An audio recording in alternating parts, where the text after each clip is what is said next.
Saudara, di dalam hidup kita ini ada kekuatan kuasa yang luar biasa kalau ada kebersamaan, ada kesatuan. Dan bahkan di dalam kitab Kejadian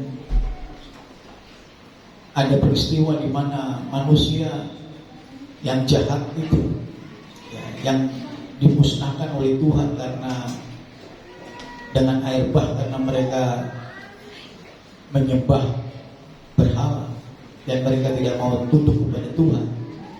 Mereka berhasil membuat satu peradaban menara Babel yang begitu megah besar. Itu hanya karena mereka bekerja bersama-sama. Saudara, kalau sampai sesuatu baik itu buruk atau jahat, mereka bekerja bersama-sama, mereka bersatu, maka tidak ada yang tidak mungkin mereka kerjakan. Semuanya bisa dikerjakan. Jadi penting sekali untuk kita mengerti ada kuasa yang besar pada waktu kita bergerak bersama-sama. Kalau itu orang berdosa, orang jahat, kalau mereka bersama, mereka akan meraih hal-hal yang besar.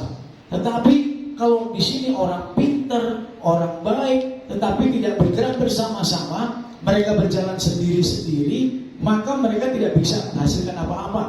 Apalagi kalau mereka punya perselisihan, punya perpecahan. Kalau di mana ada perpecahan, di situ ada kehancuran. Tidak akan ada visi besar tercapai. Tetapi di mana ada kebersamaan, di situ akan ada hal-hal besar yang terjadi. Ya, baik itu orang berdosa maupun itu anak Tuhan, kalau ada perpecahan pasti hancur. Ya. Tetapi kalau ada keharmonisan, kebersamaan, maka yang jahat saja bisa berhasil. Apalagi kalau itu anak Tuhan. Amin. Ya. Suami istri, kalau itu dia anak Tuhan tapi berantem terus, saudara, ya, dan bahkan mungkin perselisihan terus-menerus, suami istri ini anak Tuhan, kira-kira akan menghasilkan rumah tangga yang sukses, bahagia atau tidak, saudara? Ya. Ini bukan anak Tuhan, ya, suami istri, tapi mereka harmonis, ada kebersamaan terus-menerus. Kira-kira ini keluarga menjadi keluarga yang sukses, saudara? Sukses. Itu baru dilihat dari segi kebersamaan. Nah, mari kita bersama-sama, saudara, di dalam gereja Tuhan. Kita tahu kita semua punya tujuan yang sama, yaitu membangun kerajaan Allah. Kita ingin kerajaan Allah ada di bumi seperti di surga. Itu yang Tuhan inginkan. Tuhan ingin kita semuanya sebagai anak-anak Allah tidak mempunyai nilai-nilai dunia, tetapi mempunyai nilai-nilai kerajaan. Di dalam kerajaan Allah tidak boleh ada perpecahan. Di dalam kerajaan Allah tidak boleh ada perceraian. Di dalam kerajaan Allah tidak boleh ada perselisihan. Di dalam kerajaan Allah semuanya harus sehati, setia, sekata, selaras, harmonis, rukun, dan jangan ada perpecahan. Nah, kalau sudah bersama-sama, saudara, maka saudara bisa bayangkan hal-hal besar yang akan tercipta di dalam kehidupan kita semuanya. Ya. Hari ini saya akan berikan judul khotbah saya tentang bagaimana gereja Tuhan dapat membangun kerajaan Allah di bumi ini melalui kebersamaan. Ya. Apabila gereja Tuhan bersama-sama bergerak, maka tidak ada yang mustahil. Maka akan ada hal-hal besar. Maka akan ada mujizat besar, maka akan ada berkat besar yang akan dicurahkan. Amin. Saudara, kalau gereja Tuhan bersatu bersama-sama, bergerak bersama-sama, maka kita akan melihat kekuatan musuh akan dapat dengan mudah dihalau, diusir dari kehidupan di atas bumi ini. Ya. Di bumi ini akan ada suasana surga apabila 100% anak-anak Allah mempraktekkan prinsip-prinsip kerajaan Allah, di mana kita hidup di dalam kebersamaan, tidak ada perceraian, tidak ada perselisihan, apalagi perkelahian, apalagi pembunuhan. Saudara, di dunia ini kalau ada banyak orang jahat pasti akan musnah, pasti akan musnah. Sama di antara binatang-binatang juga, binatang-binatang yang jahat itu pasti akan musnah. Musnahnya bukan karena nggak punya makanan, bukan. Musnahnya karena cakar-cakaran, karena gigit-gigitan, karena perkelahian, pembunuhan, saudara. Sama negeri ini juga begitu. Kalau di negeri Indonesia ini ada kebersamaan, ada keharmonisan, ada kesatuan, tidak saling menyerang tetapi saling membangun, maka kita akan lihat negeri kita akan sangat maju. Tetapi kalau ada perang suku, perang golongan, perang antar etnis, wah sudah pasti akan hancur. Dan saudara, kalau sekarang perang dunia 1 yang mati baru ratusan ribu, perang dunia 2 yang mati puluhan juta, kalau perang dunia 3 yang mati bukan puluhan lagi. Senjatanya sekarang sudah jadi senjata yang sangat mematikan, yang bisa membunuh bukan ratusan juta, tetapi miliar. Saudara, semua negara uangnya paling banyak buat bikin apa, saudara? Senjata. Padahal senjata tujuannya untuk apa? Membunuh, mematikan. Saudara bayangin, kalau semua uang di dunia ini tidak dipakai buat beli senjata, tidak ada orang miskin, saudara. Dari situ saja kita melihat bagaimana Tuhan katakan di dalam kerajaan Allah, Tuhan tidak memerintah dengan tangan besi, tetapi dengan kasih. Kalau ini bisa kita praktekkan di dalam kehidupan kita, kita pun akan bersama-sama membangun kerajaan Allah. Apapun konflik, apapun persoalan, kita selesaikan dengan kasih. Tidak ada yang tidak bisa selesai. Ketika kita bersama dan kita menerapkan prinsip kasih, maka semua konflik, semua masalah, semua problem di muka bumi ini akan diselesaikan. Problem kemiskinan selesai, problem sakit penyakit selesai. Saudara, orang yang sakit itu kebanyakan karena mereka mengalami problem di dalam jiwa mereka.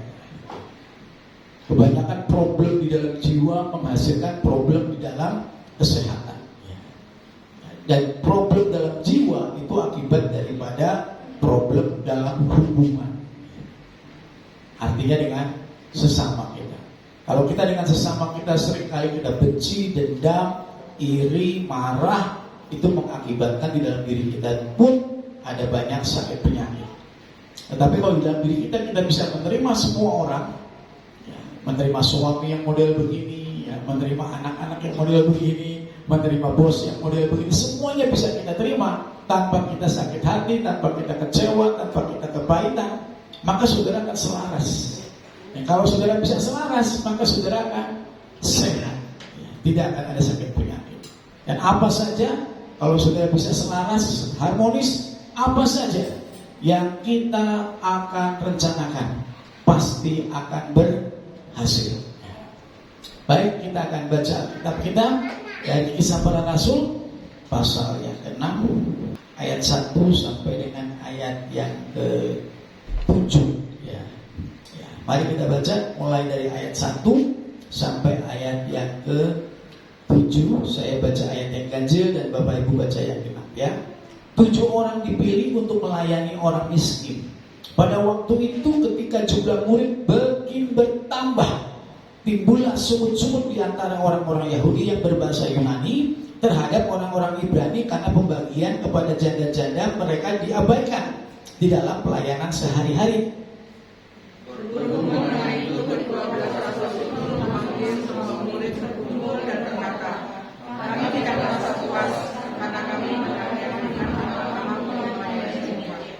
Karena itu saudara-saudara, pilihlah 7 orang dari antaramu yang terkenal baik, yang penuh roh dan penuh hikmat, supaya kami mengangkat mereka untuk tugas itu.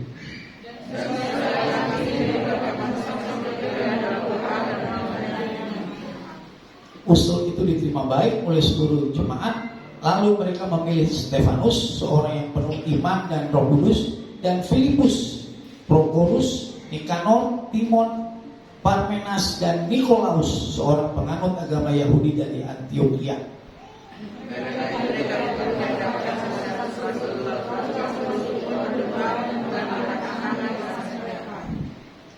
Ayat yang ketujuh, mari kita baca bersama-sama.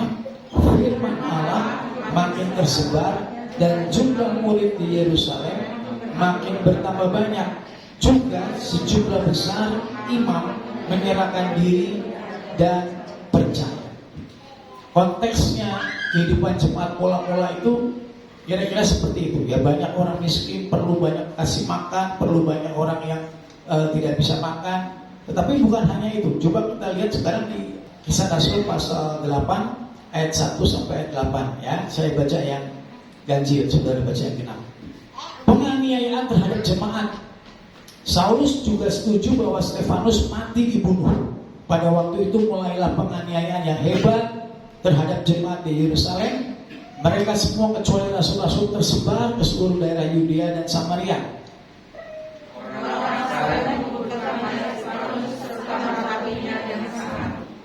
Tetapi Saulus berusaha membinasakan jemaat itu dan ia memasuki rumah demi rumah dan menyeret laki-laki dan perempuan keluar dan menyerahkan mereka untuk dimasukkan ke dalam penjara.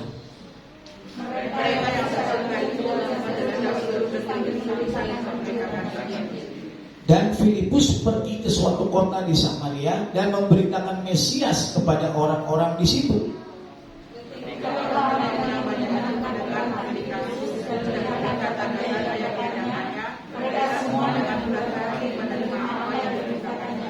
Sebab dari banyak orang yang kerasukan roh jahat, keluarlah roh-roh itu sambil berseru dengan suara keras, dan banyak orang lumpuh dan orang timpang yang disembuhkan.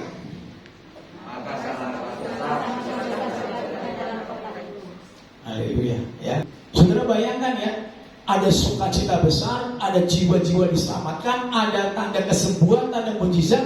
Sementara saat itu sedang ada kemiskinan, ada kelaparan, ada mungkin virus sakit penyakit, mungkin juga orang nganggur banyak.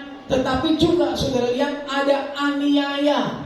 Gereja pada waktu itu dituduh sebagai penyembah berhala. Gereja dituduh sebagai penyesat. Kenapa? Karena Yesus sebagai Tuhan mereka itu digantung di kayu salib sebagai seorang yang dikatakan menista agama, orang yang menghujat Allah.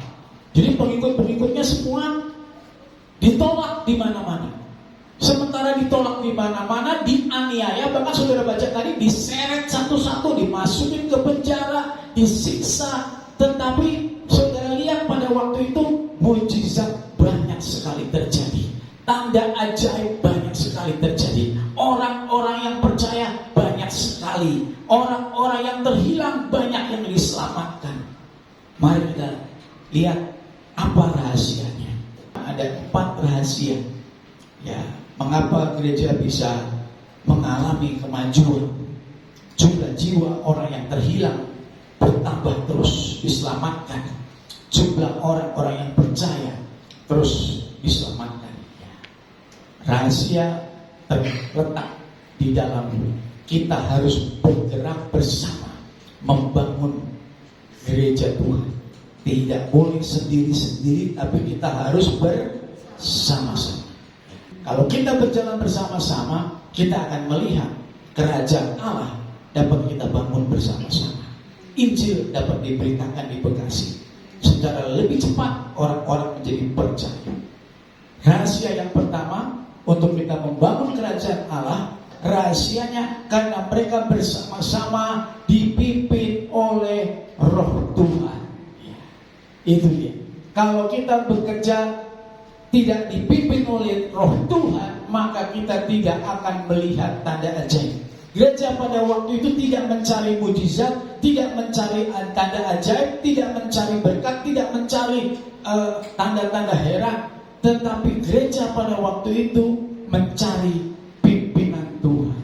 Dan akibat kita mencari pimpinan Tuhan, Tuhan pimpin kita untuk berjalan di dalam kemuliaan dan kuasa Tuhan dan di dalam berkat Tuhan. Saudara, kalau kita cari-cari di dunia ini yang lain bukan cari Tuhan, maka kita kedapatan akan terus-menerus dibuat lelah mengejar harta, mengejar reputasi, mengejar kekayaan, mengejar karir dan lain sebagainya, yang akhirnya hanya hampa dan sia-sia. Mari kita buka bersama-sama Roma pasal yang ke-8 ayat 16. Roh itu bersaksi bersama-sama dengan roh kita bahwa kita adalah anak-anak Allah. Sama-sama katakan lagi, roh itu bersaksi bersama-sama dengan roh kita bahwa kita adalah anak-anak Allah. Saudara, siapa yang bisa bilang di dalam hati saudara bahwa saudara sudah ditebus dosa saudara dan saudara tidak akan dihukum, segala kesalahan saudara tidak diingat-ingat Tuhan? Siapa yang bisa bersaksi di dalam diri saudara, saudara anak Allah yang tidak akan dimurkai Tuhan? Siapa yang bisa bersaksi bahwa saudara pasti akan diselamatkan? Siapa?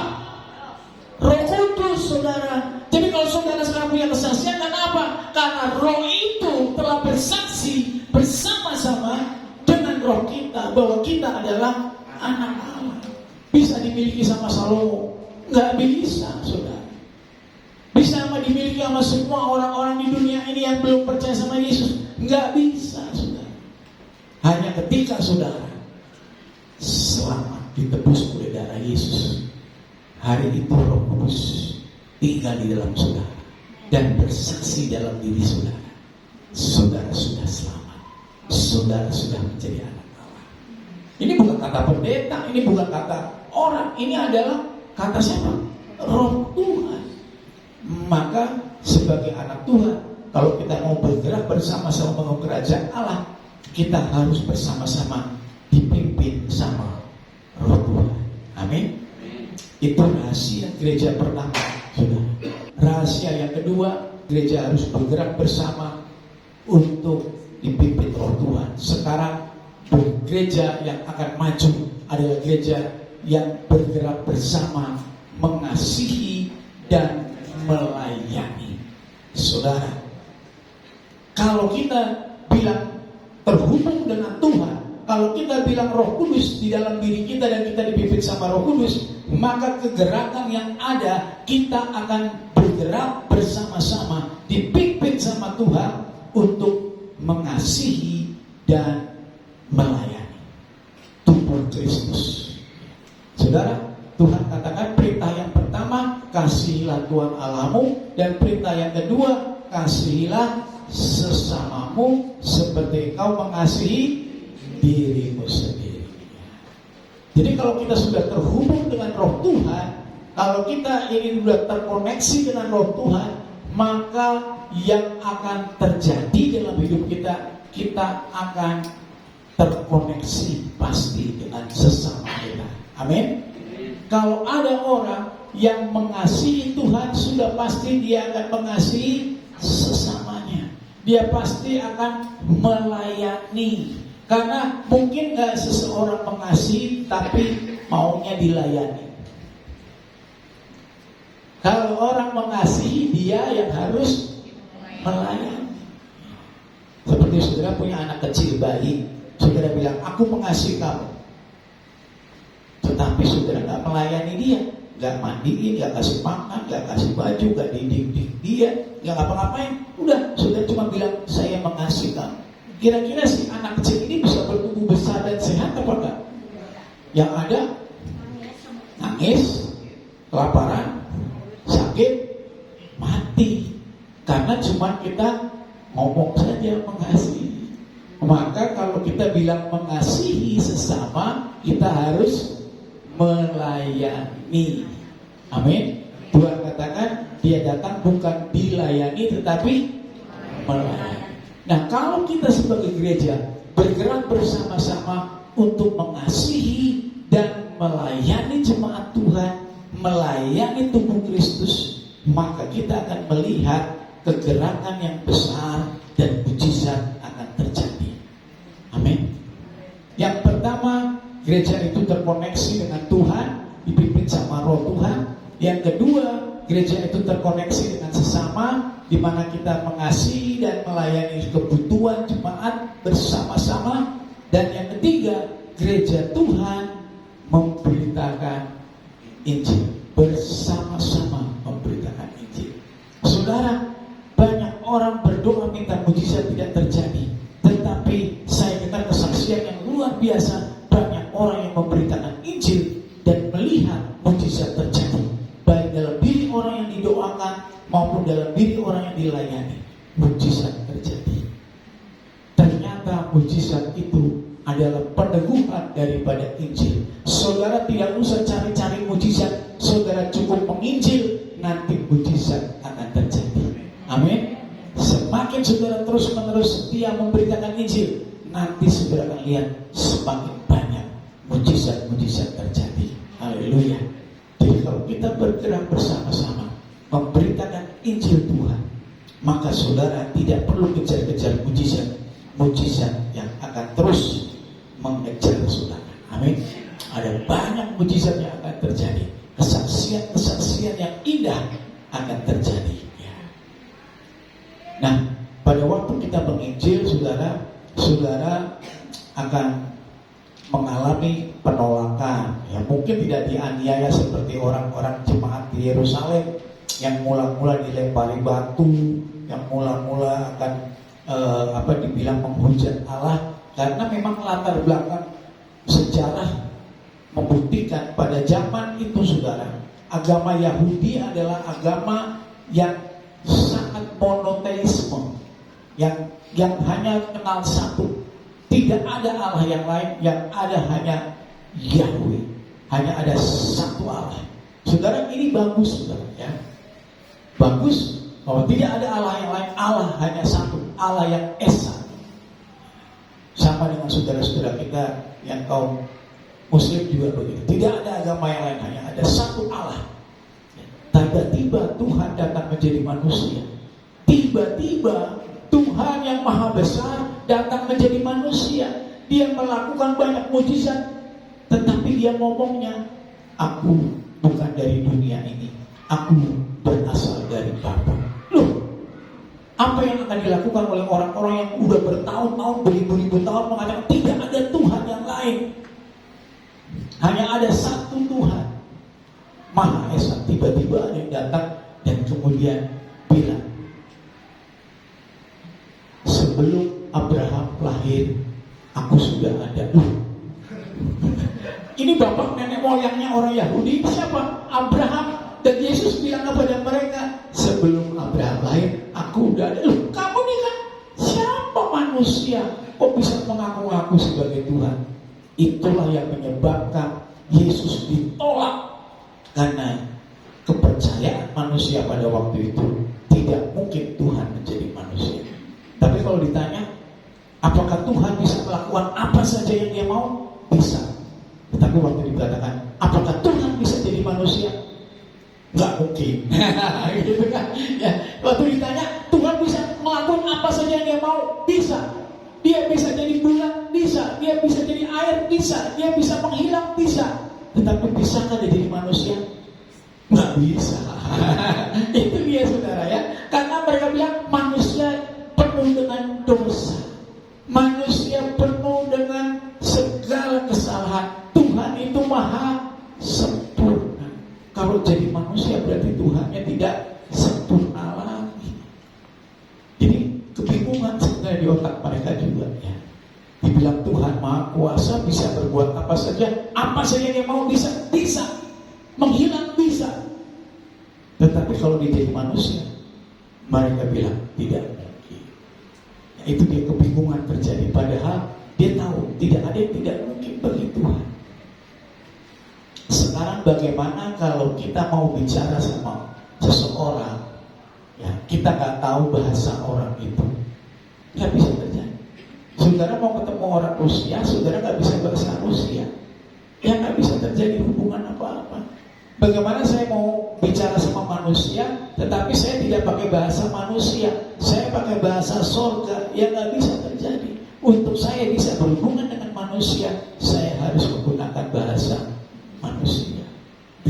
Demikianlah dengan Tuhan kita. Dia ingin selamatkan manusia, dia harus datang sebagai manusia. Mari kita lihat di dalam Roma pasal 1 ayat yang ke-16. Mari kita baca sama-sama. Sebab aku mempunyai keyakinan yang kokoh di dalam Injil, karena Injil adalah kekuatan Allah yang menyelamatkan setiap orang yang percaya. Siapa saja. Orang Yahudi yang begitu anti, tidak boleh ada Tuhan yang lain, tidak mungkin Tuhan punya anak, tidak mungkin Tuhan bisa punya Roh Kudus, Tuhan hanya satu saja. Ya, tapi kalau saudara beritakan tentang Yesus, Injil itu Yesus, saudara ya. Injil itu Yesus. Tidak ada Yesus, tidak ada Injil. Tidak ada Injil, tidak ada Yesus. Ya. Kalau saudara beritakan Yesus, maka ada kekuatan Allah yang akan menyelamatkan orang itu. Siapa saja orangnya, pasti akan bisa diselamatkan. Ya. Alam maut, bagaimana Pak dengan alam maut, pintu neraka, setan-setan, roh-roh jahat, semuanya akan dihancurkan. Ya, saudara percaya, sudah bertahun-tahun sampai hari ini Injil tidak pernah dapat dibendung. Injil selalu dapat menerobos. Rusia yang anti Injil sekarang menjadi negara yang paling banyak gerejanya. Cina yang anti Injil, orang di penjara dihukum mati, sekarang menjadi negara yang mempunyai 200 juta jiwa yang ada di Cina. Setiap hari 30.000, 1 tahun 10 juta, 10 tahun 100 juta.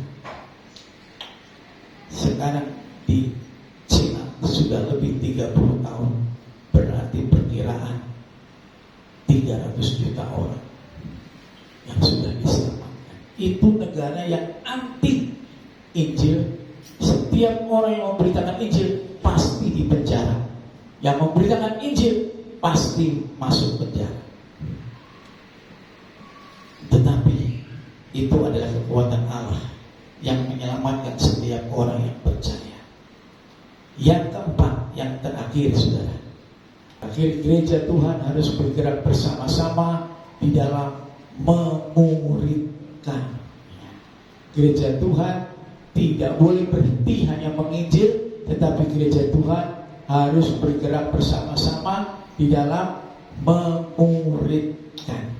Saudara, gerakan itu akan terjadi kalau kita setelah memenangkan jiwa, jiwa itu dijadikan murid, diajar untuk mengerti firman Tuhan dan dibimbing sampai mereka menjadi seorang murid yang dapat memenangkan jiwa lagi. Disinilah yang harus menjadi penekanan yang terakhir, saudara.